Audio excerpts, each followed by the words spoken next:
स्वागतम। प्यारे बच्चों, कैसे हैं आप सब। सदैव मुस्कुराते रहिए, हंसते रहिए और अपना अध्ययन जारी रखिए। आज हम पढ़ेंगे गिरिजा कुमार माथुर जी द्वारा रचित छाया मत छूना नामक कविता का भावार्थ एवं प्रश्नोत्तर। जानेंगे पाठ प्रवेश। माथुर जी द्वारा प्रस्तुत छाया मत छूना कविता में यह संदेश है कि जीवन में सुख और दुख दोनों की उपस्थिति है। विगत के सुखों को याद कर वर्तमान में दुखी होना यह तर्क संगत तो नहीं। अतः कविता यह संदेश देना चाहती है कि हमें विगत की सुखपूर्ण स्मृतियों को भुला देना चाहिए एवं वर्तमान से पलायन कभी नहीं करना चाहिए, वरन उसका स्वागत करना चाहिए एवं उस समय को भी पूरी तन्मयता के साथ भोगते हुए भविष्य का वर्ण करना चाहिए। अपने भविष्य को संवारने का प्रयत्न करना चाहिए। व्यक्ति को कभी भी जीवन के सत्य को छोड़कर छायाओं के से भ्रमित होकर वर्तमान जीवन की कठोरता से विमुख होने का प्रयास नहीं करना चाहिए, बल्कि पूर्णतः साहस से उन सब का सामना करना चाहिए।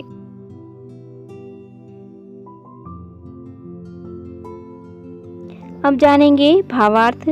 छाया मत छूना मन होगा दुख दूना। जो कवि है वह चांदनी रात में बैठते हुए अपनी विगत की स्मृतियों को, अपनी अतीत की स्मृतियों को याद कर रहा है, जिससे कि उसका मन अत्यंत ही दुखी है। इसीलिए वह अपने मन को सांत्वना देते हुए कहता है कि छाया मत छूना। छाया क्या है बच्चों? छाया एक छलावा है जिसे हम महसूस तो कर सकते हैं, लेकिन उसे अगर हम छूना चाहें तो हम छू नहीं सकते हैं। तो कवि ने अपने विगत जीवन की सुखद स्मृतियों को भी छाया की ही उपमा दी है। तो कवि कहना चाहते हैं कि हे मन, तू इन छाया रूपी स्मृतियों में मत खो, क्योंकि वह समय बीत चुका है। अब तू चाहकर भी उन्हें वापस नहीं ला सकता। जिस तरह चाहकर भी हम छाया को नहीं छू सकते, उसी प्रकार चाहकर भी तो उन विगत की स्मृतियों को, सुखद स्मृतियों को वापस नहीं ला सकता। बल्कि क्या होगा कि तेरे मन की जो पीड़ा है वह और भी अधिक बढ़ जाएगी, और भी ज़्यादा दोगुनी हो जाएगी। अतः कवि कहना चाहता है कि हे मन, तू विगत की छाया रूपी स्मृति में मत खो। जीवन में है सुरंग सुधियाँ सुहानी। कवि कहते हैं कि यह मेरा जीवन एक सुंदर बगीचे के समान है। जिस प्रकार एक सुंदर बगीचे में बहुत प्यारे प्यारे रंग बिरंगे खूबसूरत फूल होते हैं, उसी प्रकार मेरे इस बगीचे रूपी जीवन में सुधियाँ कहने का अर्थ है यादें। जो यादें हैं वह बहुत ही सुहानी हैं। जिन्हें मैं याद करता हूँ तो वह मुझे बहुत ही अच्छी लगती हैं। इस पंक्ति का एक अन्य अर्थ भी हो सकता है। जैसे कोई व्यक्ति किसी सुरंग में जब जाता है तो एक सुरंग के बाद दूसरी सुरंग खुलने लग जाती है और वह वहाँ भ्रमित हो जाता है। तो कवि यही कहना चाह रहा है कि यह जो विगत की सुखद स्मृतियाँ होती हैं, अगर तुम उन्हें याद करने बैठो तो एक के बाद एक और एक के बाद एक यादें आती रहती हैं और व्यक्ति भ्रम की स्थिति में चला जाता है। लेकिन मुझे पूर्व का अर्थ ज़्यादा सटीक लगता है। छवियों की चित्र गंध फैली मन भावनी। कवि कहते हैं कि जब मैं उन विगत की स्मृतियों को याद करता हूँ तो वह मेरे हृदय में अंकित हो जाती हैं।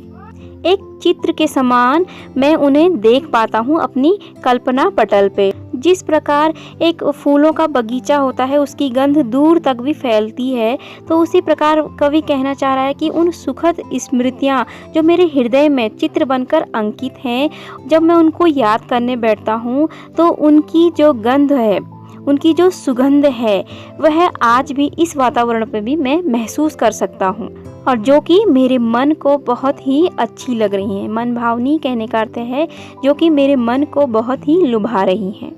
तन सुगंध शेष रही बीत गई यामिनी। यामिनी कहने का अर्थ है तारों भरी रात। कवि कहना चाहता है कि वह तारों भरी रात तो अब मेरे जीवन से बीत चुकी है, और जबकि वह स्वयं तारों भरी रात में बैठा हुआ है। तो इसका कहने का तात्पर्य यह है कि मेरे जीवन में, जब मेरे जीवन में मेरी प्रिया मेरे साथ थी, वह समय अब मेरे जीवन से गुजर चुका है। अतः कवि कहना चाहता है, यद्यपि तारों भरी यह रात तो है, लेकिन वह सुखपूर्ण तारों भरी रात गुजर चुकी है, क्योंकि मेरी प्रिया मेरे साथ नहीं है। कवि फिर अपनी प्रिया की यादों में खोता हुआ कहता है, तन सुगंध शेष रही, लेकिन उसके तन की सुगंध आज भी महसूस कर सकता हूँ, क्योंकि वह सुगंध मेरे हृदय में बसी हुई है। किंतु कवि जानता है कि अब वह मिलन संभव नहीं है, क्योंकि वह मोहक चांदनी की रात्रि तो अब बीत चुकी है, क्योंकि उसकी प्रिया की अब मृत्यु हो चुकी है। कुंतल के फूलों की याद बनी चांदनी। कवि उस तारों भरी रात में जब चारों ओर चंद्रमा की चांदनी को देख रहा है, चंद्रमा की श्वेत रोशनी को देख रहा है, तो कवि कह रहा है कि हे मन, इस श्वेत चांदनी को देखते हुए मुझे अपनी प्रिया के, कुंतल कहने का अर्थ है लंबे बाल, अपनी प्रिया के लंबे बालों पर गुथे हुए श्वेत फूलों की याद हो आती है। भूली सी एक छुअन बनता हर जीवित क्षण, छाया मत छूना मन होगा दुख दूना। कवि कहता है कि भूल कर भी जब मैं उस समय को याद करता हूँ, उन सुखद स्मृतियों को याद करता हूँ, प्रिया का वह स्पर्श पुनः जीवित हो जाता है, तरोताजा हो जाता है। ऐसा लगता है जैसे वास्तव में प्रिया ने अभी अभी मेरा स्पर्श किया हो। मगर हे मन, ये स्मृतियाँ अब कभी जीवित नहीं हो सकती। हाँ, यह भ्रम की स्थिति अवश्य ही पैदा कर सकती है। अतः हे मेरे मन, उन छाया रूपी स्मृतियों को मत याद कर, क्योंकि इससे तेरे मन की वेदना पीड़ा और भी ज़्यादा दोगुनी हो जाएगी और भी ज़्यादा बढ़ जाएगी। यश है या न वैभव है, मान है न सरमाया, जितना ही दौड़ा तू उतना ही भरमाया। यश कहने का अर्थ है प्रसिद्धि, व्यक्ति की ख्याति। सरमाया कहने का अर्थ है पूंजी। भरमाया कहने का अर्थ है भ्रमित होना या भटक जाना। वैभव कहने का अर्थ है धन संपदा। और मान कहने का अर्थ है व्यक्ति का सम्मान।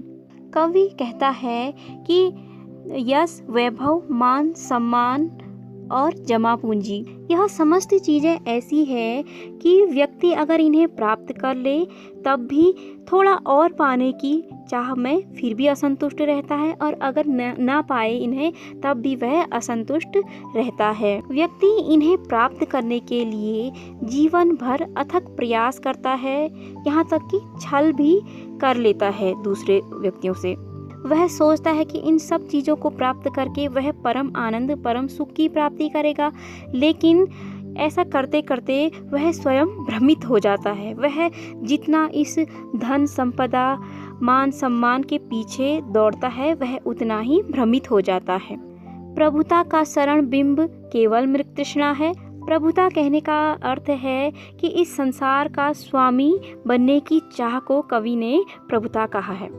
कवि कहना चाहते हैं कि हे मन, जीवन भर मैं यह मान सम्मान, धन, वैभव, संपदा के पीछे निरंतर दौड़ता ही रहा।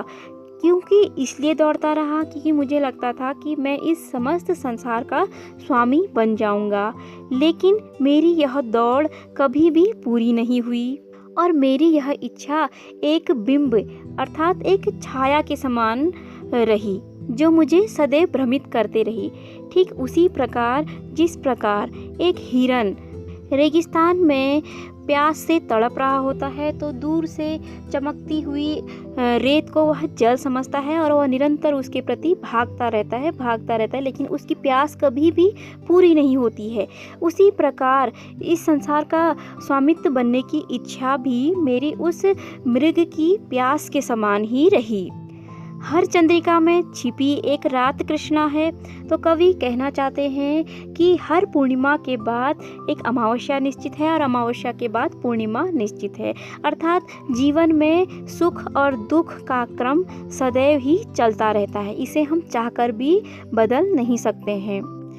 जो है यथार्थ कठिन उसका तू कर पूजन, छाया मत छूना मन होगा दुख दूना। अतः कवि कहते हैं कि अतीत की सुखद स्मृतियों में खोने के स्थान पर जीवन की कठोर सच्चाइयों को स्वीकार कर, उनका सम्मान कर और उनका पूजन कर। क्योंकि सुख तो क्षणिक है और जो दुख है वह स्थायी है। इसीलिए हे मन, तू विगत की छाया रूपी स्मृतियों में मत खो, क्योंकि ऐसा करने से तेरा दुख और भी ज़्यादा बढ़ जाएगा।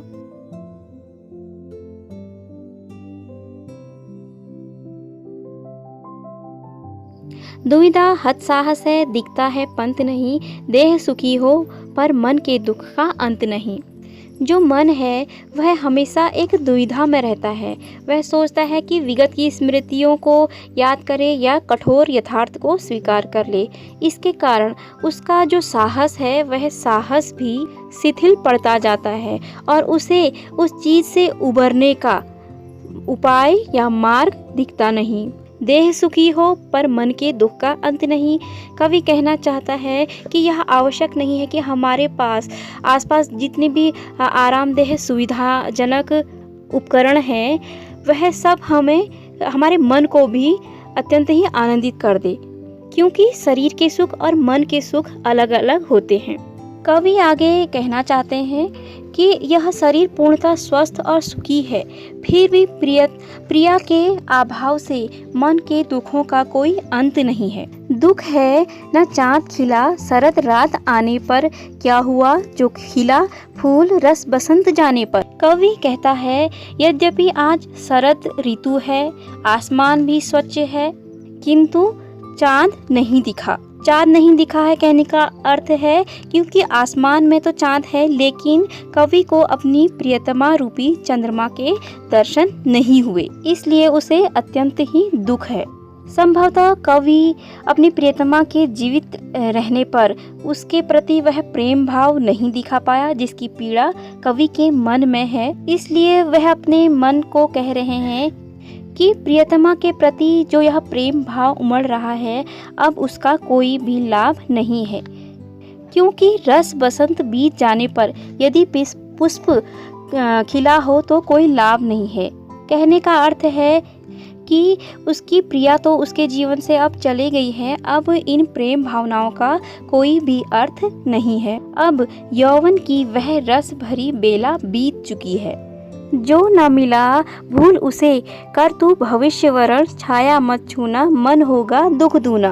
अंत में कवि अपने मन को सांत्वना देते हुए कहते हैं, हे मन, अब तो तुम्हारे लिए यही अच्छा है कि जो कुछ भी तुम्हें नहीं मिला उन सब यादों को भूल जाओ और अपने भविष्य को संवारने का प्रयत्न करो। अतीत की स्मृतियों को याद मत करना, ऐसा करने से तेरे दुखों में वृद्धि होगी। अतः तू उन विगत की स्मृतियों को याद मत कर। अब देखेंगे काव्य सौंदर्य। कविता की भाषा सरल और प्रभावपूर्ण है। कहीं कहीं संस्कृत शब्दों का प्रयोग किया गया है, नवीन प्राकृतिक बिंबों का प्रयोग किया गया है और कविता में कवि की रोमानी भावों की अभिव्यक्ति भी होती है। कविता के मध्य भाग में आते आते कवि मृग तृष्णा कहकर इस सांसारिक चीज़ों के प्रति विरक्ति व्यक्त करता है और ईश्वरीय सत्ता के प्रति प्रेम व्यक्त करता है, विश्वास व्यक्त करता है। शैली प्रतीकात्मक है। इस प्रकार आपका भावार्थ पूर्ण हुआ और यहाँ पर क्वेश्चन आंसर भी दिए गए हैं। आप भावार्थ भी ग्रहण करें और क्वेश्चन आंसर भी ग्रहण करें और अधिकतम से अधिकतम अंक अर्जित करें बोर्ड परीक्षाओं में। धन्यवाद।